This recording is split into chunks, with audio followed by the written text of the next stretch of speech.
Magandang umaga po sa bawat isa. Ang ating Panginoong Hesus po ay nag-aanyaya po sa lahat ng nahihirapan at lubhang nabibigatan.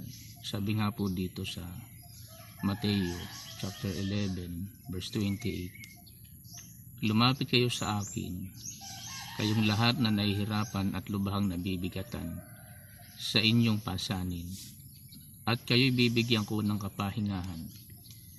Pasanin ninyo ang aking pamatok at matuto kayo sa akin, sapagkat ako'y maamo at may mababang loob, makakatagpo kayo sa akin ng kapahingahan.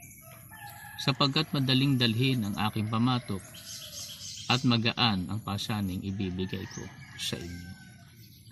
Dito po sa paanyaya ng ating Panginoong Jesucristo, ang lahat po ng nahihirapan at lubhang nabibigatan ay inaanyayahan po ng Panginoon na lumapit po sa Kanya.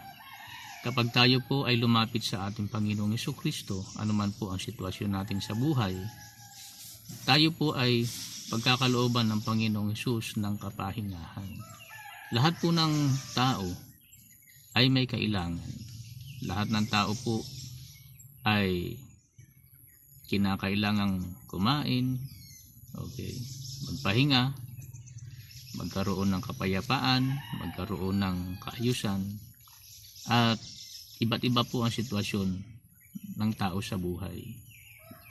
At tayo po dumaranas kuminsan ng mga problema, mga kahirapan, mga tiisin. Pero lahat pong iyan ay ilapit po natin sa ating Panginoong Jesucristo. At ang nais lang po ng ating Panginoon kapag tayo po lumalapit sa Kanya, ang utos po ng Panginoon sa lahat ng lumalapit po sa ating Panginoong Hesus, sa verse 29, pasanin ninyo ang aking pamatok at matuto kayo sa akin, sapagkat ako'y maamo at may mababang loob, makakatagpo kayo sa akin ng kapahingahan. Nais po ng Panginoon napasanin po natin yung Kanyang pamatok at matuto tayo sa Kanya. Nais po ng Panginoon na atin pong pag-aralan yung Kanyang mga salita. Matuto tayo sa Kanya. Atin pong alamin, basahin, sundin ang mga aral at turo ng ating Panginoong Jesucristo. At yun naman pong pasanin ninyo ang aking pamatok. Yung pamatok, ito po yung inilalagay doon sa batok ng kalabaw para humila ng arado, humila ng paragos, humila ng kariton. At ito po ay sa aking tingin, ang ibig sabihin po dito ng Panginoon na pasanin natin ang Kanyang pamatok, atin pong isuko yung ating buhay sa Panginoon, at kung ano po yung ipinapagawa ng Panginoon sa atin ay gawin po natin. Sabi nga po dito, sapagkat madaling dalhin ang aking pamatok at magaan ang pasaning ibibigay ko sa inyo. Isurrender po natin yung buhay natin sa ating Panginoong Jesucristo. Kaya nga yung kalabaw, pag may sinabitan na po yun ng pamatok, nilagyan na ng pamatok, yun po, mag-aarado siya.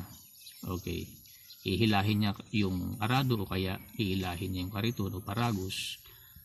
At ang masusunod na po doon ay yung nag-aalaga doon sa kalabaw. Ang may control na doon sa kalabaw ay yung nag-aalaga sa kanya. Kung siya'y mag-aarado, yung may-ari ng kalabaw, yun na po yung masusunod. Kaya nais po ng Panginoong Jesucristo, kapag tayo lumalapit sa Kanya, kapag tayo tatawag sa Panginoong Jesucristo, kapag tayo po ay mananalangin sa ating Panginoong Jesucristo, nais po ng Panginoong Jesucristo na isuko po natin sa Kanya ang ating buhay. Kung ano po ang gusto ng Panginoon, iyon po ang gawin natin. Hindi na po tayo ang masusunod sa ating sarili. Ang masusunod na po sa ating buhay ay ang Panginoong Jesucristo. Dahil yung lahat po ng lumalapit sa Panginoong Jesucristo ay tinutulungan po ng ating Panginoong Jesucristo. Kaya nais po ng Panginoon na pag tayo lumapit sa Kanya, tayo po ay matutong magpasako sa kalooban ng Panginoong Jesucristo. Kung ano po yung nais ng Panginoon, yung mga aral na ating natutunan, dahil yun pang utos sa atin, tayo po ay magpasakop at sumunod sa aral at turo ng ating Panginoong Jesucristo. Hindi na po tayo masusunod sa ating buhay. Ang masusunod na po ay ang ating Panginoong Jesucristo. So maraming salamat po at magandang araw po sa bawat isa. Salamat po sa ating Panginoong Jesucristo.